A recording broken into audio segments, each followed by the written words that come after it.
Vana vaMwari ndokukwazisai muzita raJesu tichitenda Mwari zvikurusa nekuda kwemukana watawana wekudzidza kubva muBhaibheri shoko rake. Mukati memangwanani ano tichada kushandisa bhuku yamapisarema. Mubhuku yamapisarema mune machapters mazhinji arimo, asi tichaverenga chapter 90 verse number 12. Verse number 12, Bhaibheri rinoti, "So teach us to number our days, that we may gain a heart of wisdom." So teach us to number our days, that we may gain a heart of wisdom. Tidzidzisei kuverenga mazuva edu kuti tizviwanire moyo wakachenjera. Mwari akomborere kuverengwa kwezwi rake. Now, bhuku yamapisarema kana kuti mabhuku ari muna mapisarema akawanda zvekusvika 150. But mukuwanda kwawo, maportions ane vanhu vakasiyana-siyana vanoanyora. Pakunyorwa kwaanenge achiitwa, imwe inenge iri minamato, dzimwe dziri nziyo, amwe ari mapoems zvichienderana nekuti munyori ari kubva nerutivi rwipi. Bhuku yamapisarema chapter 90 inonyorwa uri munamato. Pairi kunyorwa iri prayer, iri kunyorwa nemurume anonzi Moses. Moses wekutungamira vana vaIsraeri kubva kuIjipita on their way to the promised land of Canaan. Now Moses paari kunyora mukacheka bhuku yamapisarema 90 chitanga inototi the prayer of Moses, the man of God. Munamato wa Moses, muranda wa Mwari. Now Moses akararama mazuva akare around 1400 BC. Munana 1400 BC, it's long way back. Zvazviri kureva ndezvekuti vamwe vazhinji vanogara pasi vowirirana nekufungidzira kuti bhuku yamapisarema chapter 90 could be the oldest of all the psalms written in the book or in the collection of the book of mapisarema. Now Moses achinyora, ari kunyora bhuku yamapisarema chapter 90 achibva with a background yezvakaitwa naMwari uri munamato. Moses ana-acknowledge, mukacheka from around verse 1, ana-acknowledge the fact yekuti Mwari akanga achivachengeta munzizi nemumakomo. He was the God who was with them even when they went into the mountains. Anotambira kana kugashira zvekare pfungwa yekuti Mwari munhu mukuru, zvakadaro zvekuti mazuva atinoverenga isusu achiita semazhinji mumeso kana kuti mumaziso aMwari makore mazhinji akangofanana nezuro. Ana-acknowledge how God remembers vanhu vake nememory yake inostretcha so far zvekuti any event kunyange yakaitika kare inoita sekunge yaitika muzuva ranezuro. Now pane phrase randiri kuda kuti tikurumidze kunzwisisa nekubata mukati mebhuku yamapisarema chapter 90, phrase rinoti to number our days, to number our days. Nekuti vhesi yese iri kuti tidzidzisei, but zvatoda kudzidziswa kuverenga mazuva edu, numbering of our days. Kana tagona kuverenga mazuva edu, tichazviwanira moyo wakachenjera. So mathematics yacho or the equation iri kuti moyo wakachenjera ugone kuuya, people should be able to number their days. Vanofana kugona kuverenga mazuva avo kuti vazviwanire moyo yakachenjera. Term rekuti teach us to number our days, item rinobuda zviri nani kana Bhaibheri richiverengwa nechiHebheru. Phrase riri kuburitsa pfungwa yekuti teach us to count our days, ndo pfungwa yekutanga.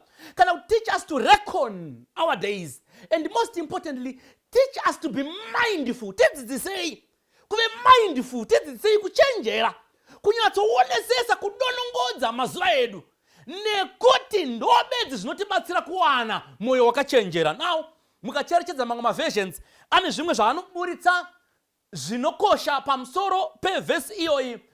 New Living Translation inoti teach us to realize the brevity of our life. Tidzidzisei kunyatsoona ukoshwa huri muupenyu hwedu. That is the New Living Translation. Now pane imwe version inonzi New Century Version inoti teach us how short our lives are. Ingoti dzidzisai kuti upenyu hwedu hupfupi zvakadii.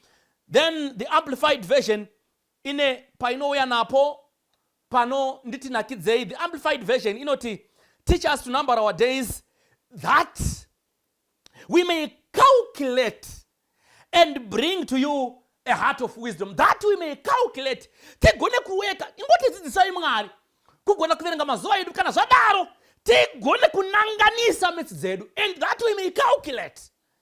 The essence of numbering our days, as Moses is bringing it out, is so that people will be able to reckon their days. Kuti vanhu vagone kuve mindful of their days. Kuti vanhu vagone kucalculate the events dzavanozopindana nadzo mukati meupenyu hwavari kurarama. No wonder why the writer is saying to God, teach us to number our days.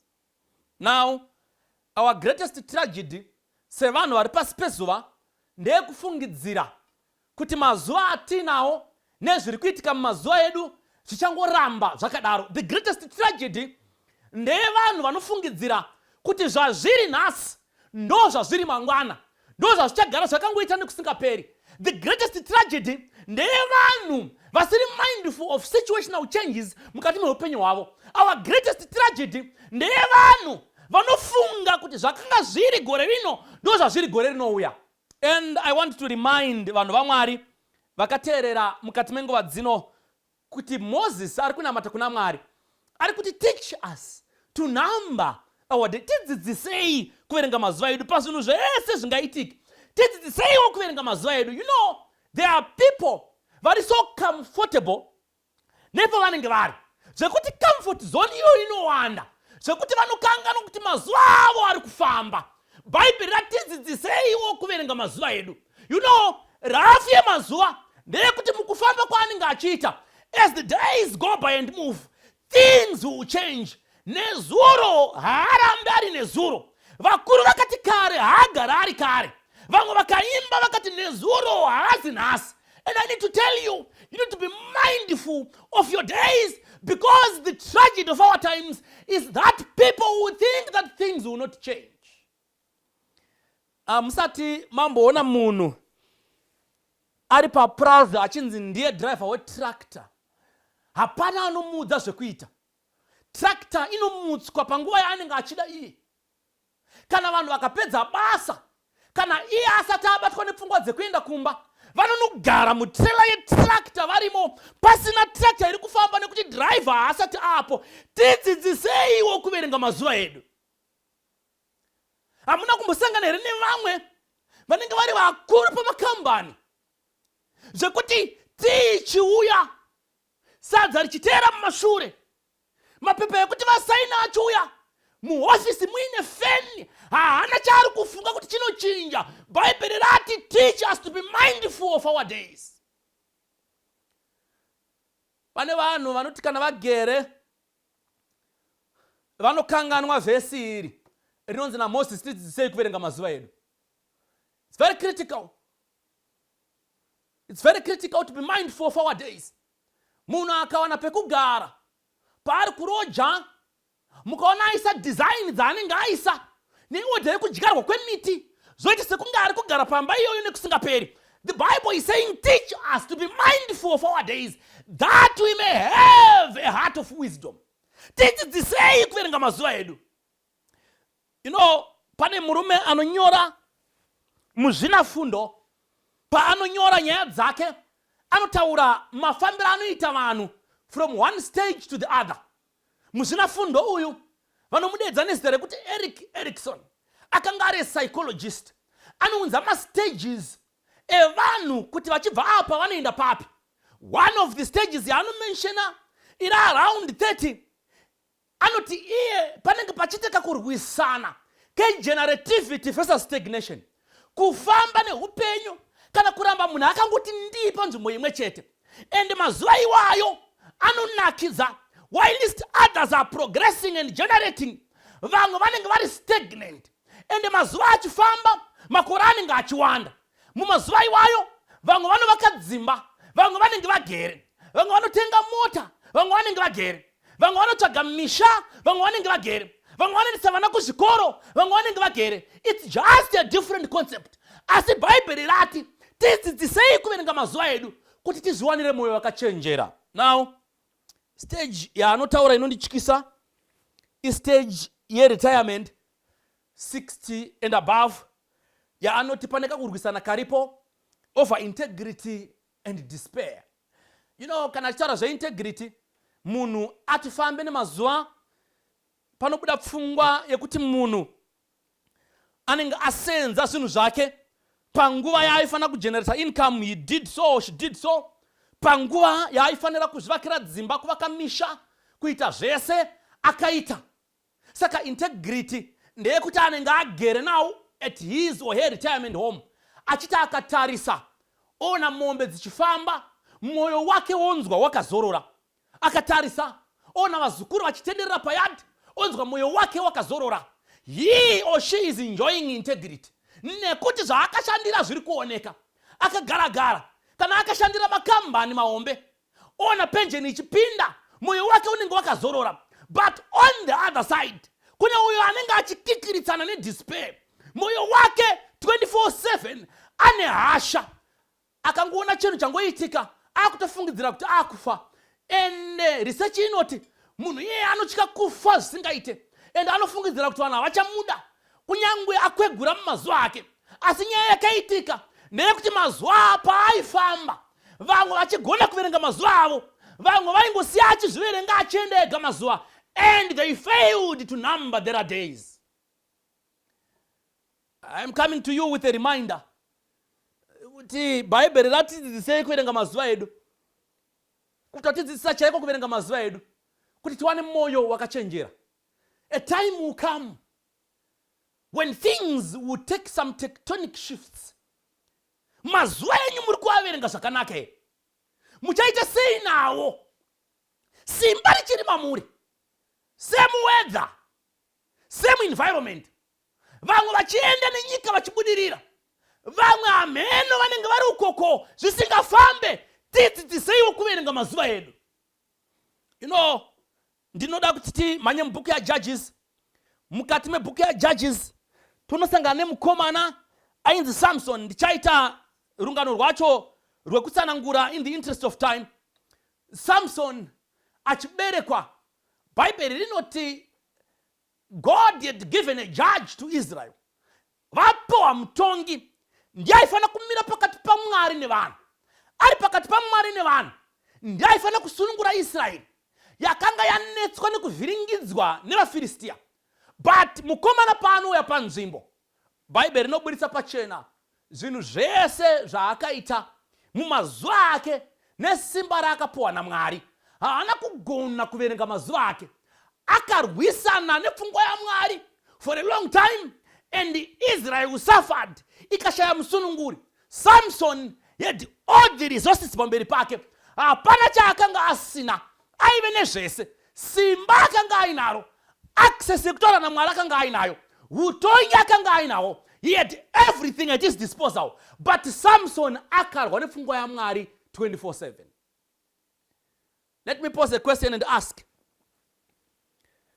Mumazuva enyu amuri kurarama, muri kugona kuaverenga here? Hamusi here vanhu vanenge Samson, vekuti zvese zvakaiswa naMwari pamberi penyu, zvekuti munhu ukacheuka, you are able to say, ini kutaura chokwadi, zvandiri kushaya zvishoma pane zvandiri kuwana. That kind of a situation. But I want to tell you, Samson in his days akaita drama rinotyisa, vanhu vakashamisika. At one point akadzura magedhe evaridzi, the gates of Gaza, ndokunoasiya pamusoro pegomo, which was quite a distance. Vanhu vakanetseka kunoatora asi akaakwidza ari one. What a wasted energy. Samson akagona here kuverenga mazuva ake? Neimwe nguva bhaibheri rinoti anobata makava, abata makava ari 300, anoasunganidza miswe. Asunganidza miswe, anoatinha kuti apinde muminda yemizambiringa, ndokuatungidza miswe iyoyo nemazhenje emoto. Minda yemizambiringa nezviyo ikapiswa nemakava. Now ndoda kuti munotice something. Chekutanga, makava akamhanya ari mu straight line achipisa mizambiringa nezviyo zvine order. Number 2, makava aisunganidzwa ari mairi to make 150 pairs. Ainzwisisa sei iro riri gava? normally gava ukasangana romusango rikasakuruma rinenge richingomhanya, but Samson ari one akagona kucontaina 300 makava akaita order. Munoona kune vamwe vanhu vekuti mazuva enyu chaiwo Mwari akakupai zvese, hapana chamunokoniwa pamazuva enyu. Zvinotozivikanwa kuti kana musipo chakati hachigone kutanga. Asi makaita sei nemazuva amakapiwa naMwari? Tidzidzisei kuverenga mazuva edu kuti tizviwanire mwoyo wakachenjera. And ndinofara nekuti Bhaibheri mubhuku yaGenesis, timhanye kubhuku yaGenesis, tinosangana nemurume ainzi Enoch. Mumazuva ake Bhaibheri rinoti Enoch akafamba naMwari. Afamba naMwari, he found favor in the eyes of God. Mwari akati Enoch haana kufanira kuti agare pane rino pasi. And Enoch was taken to heaven by God. In the numbering of our days, Mwari ari kutsvaga varume nemadzimai vekuti vakamira apa, Mwari anoti hazviite kuti varambe vari pano pasi, they need to go to heaven. You know, Enoch inondinakidza. I wonder how he was numbering his days, how he was mindful of his days. Zvekuti Mwari anta conversation naye oti, we need you in heaven with immediate effect. Ndobva Enoch atorwa naMwari, ndobva aenda kudenga. Family ikatosara iri pano pasi. When they were having conversations with other people, vachibvunza kuti baba vari kupi, vachiti baba vakatungamira kudenga, vakatorwa naMwari. Kugona zvakadii kuverenga mazuva edu tichizviwanira mwoyo yakachenjera. I want to tell you at this hour kuti Mwari ari kutsvaga vanhu vanogona kuverenga mazuva avo, who are mindful of what they do. Vakomana, musati mambogara here mukanzwa vanhu vachitaura kwavakabva nako, nhoroondo dzavo munobatikana. Akagara nemi pasi akakutsanangurirai kuti gore rakati ndini ndakaita chakati, munoshamisika mukamutarisa zvaari kutaura nezvaakapfeka hazvipindirane, asi akambenga ari mukuru achityisa. Tidzidzisei kuverenga mazuva edu tizviwanire mwoyo wakachenjera. Vanhu vazhinji, they are suffering not because things are hard, but because of failing to number their days during their prime times. Mumazuva vakanga vari ana ningi, vari ana saziwongo-wongo, ndo mazuva avakatadza kuverenga mazuva avo.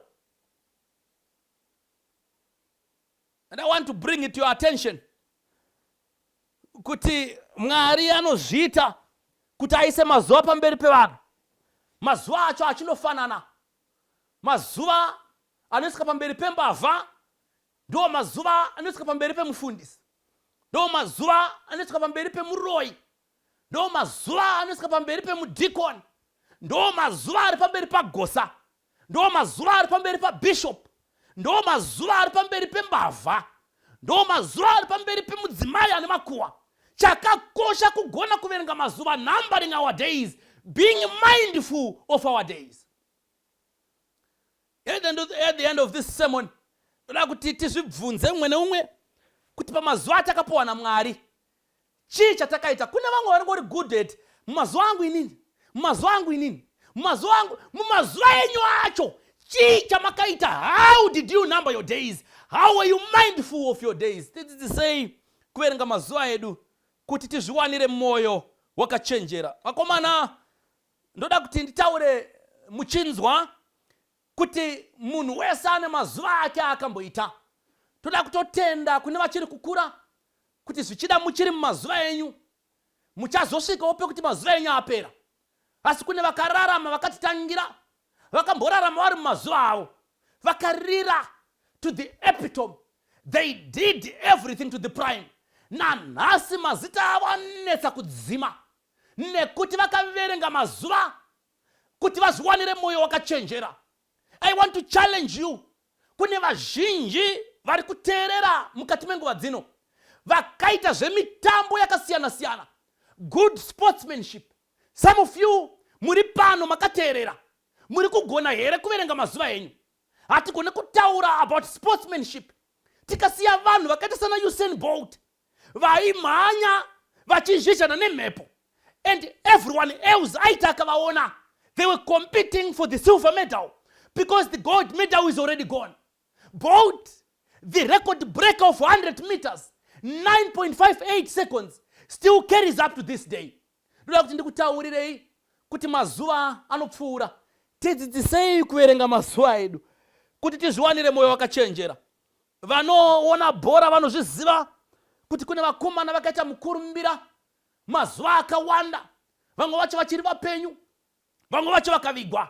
They could score painetsa kuti pagohweseke. Vaiti vakamira kumashure kwe-free kick. Vanhu vaizviziva kuti chero wo ikakura, it was a score no matter what. Akatora bhora rake rikaenda mumakumbo, raisatorwa zvekare. Tidzidziseiwo kuverenga mazuva edu, tizviwanire moyo wakachenjera. Those are such fields dzekuti vanhu vakatadza kuverenga mazuva avo vachazongotaura nhoroondo isingagone kutendeseka nevanhu, nekuti havana chavakasiya chinenge chichibatika. Ndoda kuti ndikutaurirei kuti nyika ino yakamborarama vanhu vakaita zvikuru mukati mezvidzidzo. Some of them became the great inventors of all time. Haungataure nezvemabhuku escience ukasiya murume ainzi Isaac Newton. Isaac Newton with his theory of gravity and the theory of motion. Vanhu vese vaimuziva, munhu wese achimukremeswa. Munhu wese aifana kumunyora achitaka muexam, ukanyora zita rake zviri wrong, zvaisafamba zvakanaka. Galileo Galilei, murume akanga ari mukuru in terms of physics, astronomy and mathematics. He was the definition of these aspects. Aiziva zvaaita with his great inventions. Asi ndoda kuti ndikuzisei kuti kune vamwe who are so good in these areas. They have invented a lot of things. Asi magona here kuverenga mazuva enyu kuti muzviwanire moyo wakachenjera. There are some of us vanoti vakamira apa, mabhuku avakadzidza haaenzaniswe neumwe munhu chero ari pedyo navo. They have known their stuff. But bhaibheri pariri kuti tidzidzisei kuverenga mazuva edu kuti tizviwanire moyo wakachenjera, riri kureva kuti kudii? The professors of this world who invented a number of things. Are you able to number your days that you may have a heart with wisdom? I was reading ndokusangana nemurume who was a young boy from Malawi, and his name is William Kamkwamba. William Kamkwamba hakainventa a windmill yakabatsira Wimbe village yese kuMalawi in 2001. He was just around 13, 14. Vanhu vafa nenzara, pfungwa dzemunina muduku dzikashanda, dzashanda ndobva agadzira chinhu chakajenereta mvura. Vanhu vakatanga kumira mutsara vachienda kunochajisa mafoni kumba kwavo. Tidzidzisei kuverenga mazuva edu. Greatest inventors of all time, academias of all time. Are you able to number your days so that you can have a heart of wisdom?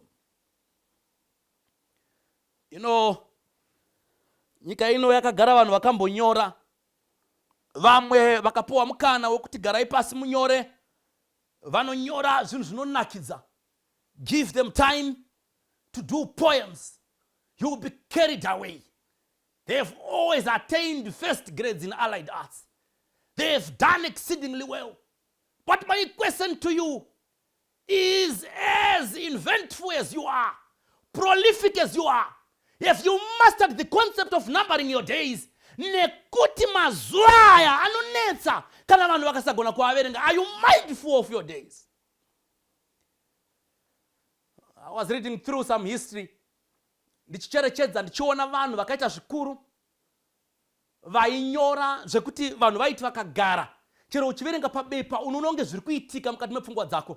Makambogara pasi here mukaverenga bhuku rainzi kusasana kunoparira, rakanyorwa navaModhekai hamutyinei. Bhuku raitora pfungwa rotiza nadzo. Waizoita zvekupepuka kuti ndiri kungoverenga zvangu asi mupfungwa zvirimo. Makamboverenga here ndiko kupindana kwemazuva by Charles Mungoshi. Bhuku raitora moyo zvekuti vanhu vaiti kana vachiverenga waiona kunge watoenda. Wakamboverenga here bhuku rainzi Nervous Conditions by Tsitsida Ngarembwa? They were writers, very prolific. They had mastered the art of writing in them. And God's Case No Appeal by Dan Fulani. Makamboverenga here Shall I Compare Thee to a Summer Day by William Shakespeare? Ndoda kuti ndikuudzei kuti zvese izvi vakazviita mumazuva avo, And they wrote so well. Up to now, we still remember them. But my question to you, you could be a writer like them. You could be a poet like them. Are you able to number your days? Nekuti Bible riri kutidzidzisei kuverenga mazuva kuti zviwanire moyo wakachenjera. There are many people who have done so many great things, but mukuita kwavo so many great things, a lot of them had failed to master the concept of numbering their days. Mazuva enyu paachazopfuura, muchagara pasi muchiudza kuti kudii the generations that will follow. Mazuva enyu paachapfuura, there are people who are thinking they are getting younger. You are not getting any younger. Each and every time pamuno celebrate my birthdays enyu zvakanaka nekuti Mwari anenge awedzera mamwe makore, asi mamboverengo here muchibva kumberi kwaanofanira kugumira muchidzoka nawo kumashure. If you master the concept, bhuku yamapisarema inoti kana Mwari atipa upenyu 70, kana awedzera hake nyasha dzaringaniswa maybe 80 or 90, mamboverenga here muchibva kumberi muchidzoka kumashure. Tidzidzisei kuverenga mazuva edu kuti tizviwanire moyo wakachenjera. You know, kana vanhu vachirarama sekutaura kwandaita, vanhu vanofunga kuti havafe, vamwe vanofunga kuti vacharamba vachirarama muraramiro iwoyo. Kune vanhu vane stress inotyisa wekuti akafunga upenyu hwaairarama some 2, 3, 10, 15, 20, 25 years ago, chinotozomuuraya istress kudarika zvimwe zvinhu zvese, nekuti mumazuva ake anenge akatadza kuverenga mazuva kuti azviwanire moyo wakachenjera. Pane vanhu vakambobata mari dzinotyisa, vasingamhoreseke chero muroad, nguva yekumhoresana nawo iri shoma, vachimhanya kunotsvaga imwe. Iye zvino mukavaona vachikutsanangurirai, you'll be shocked. Tidzidziseiwo kuverenga mazuva edu tizviwanire moyo yakachenjera. Pane vanhu vakanga vari vanhu vakuru kwavakanga vari vachirespectwa nemunhu wese, hamene kuti zvakazoenda nepapi zvikafamba nekutidzidzisei kuverenga mazuva edu. If we fail to number our days, to have a heart of wisdom, zvokwadi zvinhu zvinoenda nepasi iripo. Ndoda kuti ndikuzivisei kuti vanhu kana vachifara musakanga nekuverenga mazuva. Vakomana vanhu vanofara, ende vanhu kana vachifara havana prescription yekuti tiri kufara sei. Vanhu vanofara. Hamuna kunzwa here kwamutoko musi weChristmas kwaive neumwe aifara ari mugomo, zvinonzi akatora tsumbu rake remabaudi ndobva anounganidza ndokutora reken achinongedzera vanhu vanga vari pagrowth point, achiti akaregedzera mumwe munhu odonha kusvika mapurisa anomutsvaga akamuwana, akazara nemabaudi ake akaunganidzwa. Pavanomubvunza kuti muri kuedza kudii, ndangoti wondicelebratewo Christmas. Vanhu vanofara kana vafunga kufara, asi pavari kufara Bible still riri kuya rotidzidzisei kuverenga mazuva edu tizviwanire moyo wakachenjera. Ndoda kuti ndikudzoserei kune vakakura kare mumazuva ekare. Pfungwa yangu pakuverenga kwamazuva ndeyekuti muzive kuti mazuva acho anopera. The days are numbered, and for that reason we should be mindful of our days. Kare haazogara ari kare, zvazvakanga zviri nezuro handizvo zvazvichave mangwana. Zvinhu zvinoshanduka. Nekuda kwaizvozvo Mwari saMozisi tinonamata tichiti ndidzidziseiwo kuverenga mazuva kuti ndizviwanire moyo wakachenjera. 1991 mucharangarira pachibuda damba refu rakaimbwa naLeonard Dembo and the Barura Express, achiimba chitekete song yanga yakareba about 14 minutes 28 seconds. Vanhu vakafara, growth point isingatangike nedust. Vanhu guru vari mudenga vanopfeka matenda futi vakapfeka, vemasandaki vaine masandaki, vanhu vachijamba vari pagrowth point, zvinhu zvichifamba zvakanaka. Tidzidzisei kuverenga mazuva edu takambofara. Ende vanhu kana vafunga kufara vanofara. Muchaziva here murume system tazvida, murume akafadza vazhinji nechazezesa challenges, achiimba ndaimbowo foromani papurazi asi zvakapera, achiimba anodyiwa hataure manyepo, achiimba mukoma musandishore, vakazoimba simoko ikanetsa, yavaimba bhebhi rega kuchema ndichauya komangwana, karibha vari kuchemera simoko. Vakomana mazuva anopera. And I want to tell you and challenge you that let's have a prayer. Kuna Mwari tidzidzisei kuverenga mazuva edu. Tichataura zveBundu Boys vakakura kare vanodziziva. Vakomana vachiimba ndichadanana nachipo, Those were the days. If you are in the old age, ukabata rushaya unotenga kurangarira. Vakomana vachirova nziyo dzakadaro. Zvekuti ana Chimombe vachireva ana Jemedza. Ana John Chibadura. Achirova ana mukadzi womakandororera takarambana takatadza kuwirirana. Concept yekuverenga mazuva inofana kuuya mupfungwa dzenyu nekukasika. The Lord should teach us to number our days.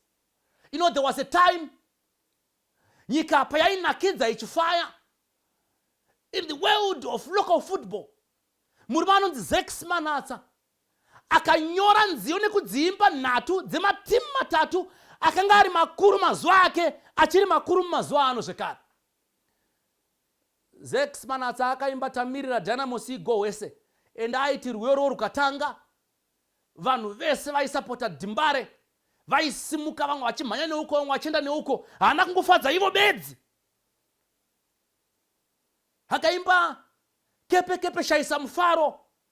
The stadium would be painted green and he would cross over to Matebeleland and he would sing ibhola seliphelile Highlander iwinile siyalibonga abafana. Ndoda kudza ivanhu vaMwari Mwari ngati dzidzise kuverenga mazuva edu nekuti mazuva evanhu pasi pezuva anopera. Ndoda kuti ndite submission yekuzivisa kuti aiwa kufara takambofara. Vachinji vari pano, you have no regrets. Mukafunga pamakapindana napo mudhara munobvuma kuti aiwa ini takambofara. Handina ukura aiwa ini nangu ndakura ndachembera ndaambuya asi takambofara. Tine game yataitamba yekuti taiti kana tikatamba tamba tiri kuprimary takunzwa umoti ndakumbopindawo inini kumadii machisiyawo pachimbopinda Jesu. Moses paari kuti dzidzai kuverenga mazuva muzviwanire mwoyo wakachenjera. The cap of all things is that at the end of the day Christ should take precedence.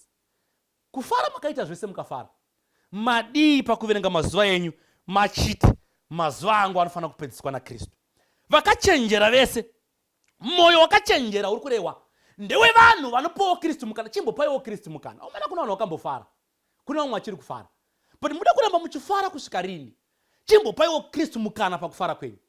Vanhu vakachenjera ndevanosarenda kuti taneta izvi tazviita for a long time. We need to try another method which is Jesus Christ. Ndo unonzi moyo wakachenjera. Vanhu vakatadza kuverenga mazuva avo vachaita rufu runorwadza. Vaita rufu runorwadza kudenga kurufana kuendwa nevanhu vachatadza kuenda. And I want to challenge you at this hour. Hamusati manyatsofara here mukati memazuva enyu. Mazuva zvaafamba zvamakapindana nepakawanda mukaita zvizhinji zvimwe zvekuti nanhasi chero makazvifunga munodonha negotsi moti paya ndakanga ndisirini paya, paya ndakanga ndisirini paya. Nekuti aizviziva kuti kana taakutamba isu ndikatsika bhodhoro musoro chero ndikaspina raisapwanyika pasi ndairigama nemakumbo vanhu vakandiunganira paya ndakanga ndisirini paya. It's high time that you give Christ a chance. Moyo wakachenjera. Mainyatsozviziva kuti isusu nzira dzatakafamba nadzo kana Mwari akasatibatsira mazuva edu anoperera pasina. Teach us to number our days that we may have the hearts of wisdom.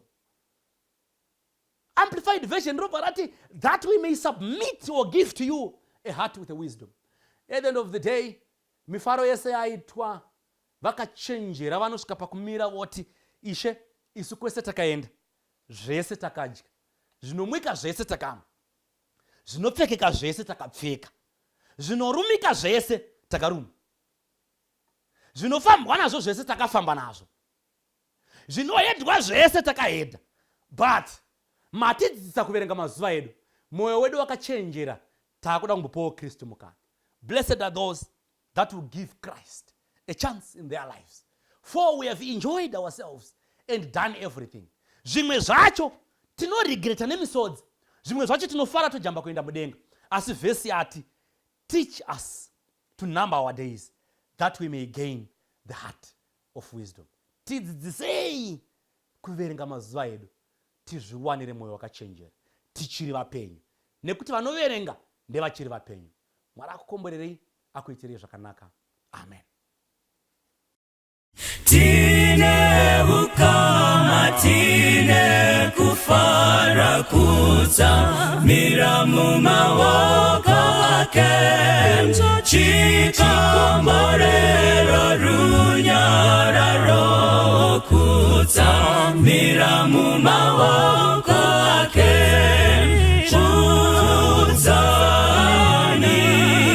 kutsamira mumawoko ake a Jesu kutsamira mumawoko ake a Jesu kunodzatira kufamba mzira kutsamira mumawoko ake nzira yapenya zuva nezuva kutsamira mumawoko ake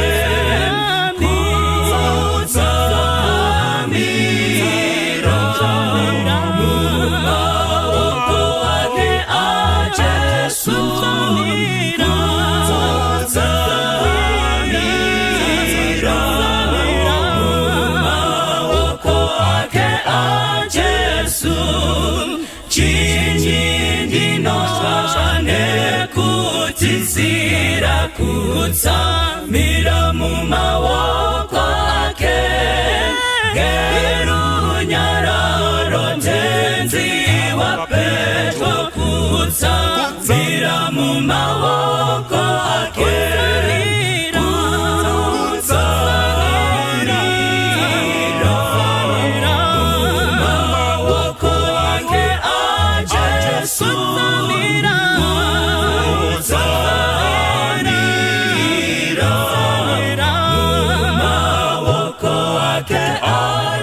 Tsunami